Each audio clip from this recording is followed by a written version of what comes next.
ngilapha ngokuthunywa ubaba wami ongizalayo uDumisa owadlula emhlabeni ngo2016. Uma ngilele ebusuku ufika kimi uthi mntanami vuka uhambe uyosnikelela enkonzweni yamaNazaretha kwaShembe. Ngiyambuza ngithi ngizoya kanjani kwaShembe wena wawuyisayoni nami ngisayoni? Uthi mntanami ezulwini uJesu akekho isayoni asikho. Ngithi kukhona bani kanti? Uthi esangweni kukhona ubaba uShembe.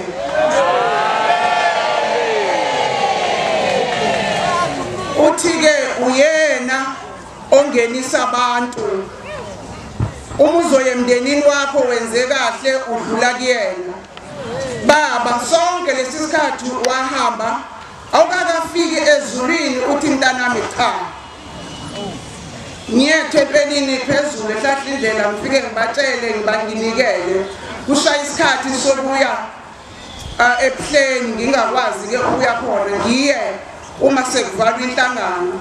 Aphinda afika ubaba wami ebusuku athi hamba uye enkonzweni thina sizongena inkonzo ka9 ekseni.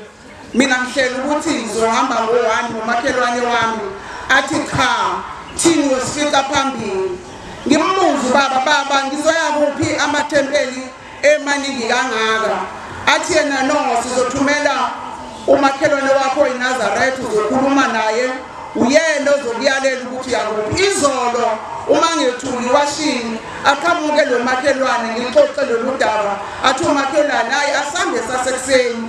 Ngithi mina athi ngokuthu yakuphi? Ngithi mina ngaze ekhaya lemphefumulo athi ngikhonza khona sizohamba nawe.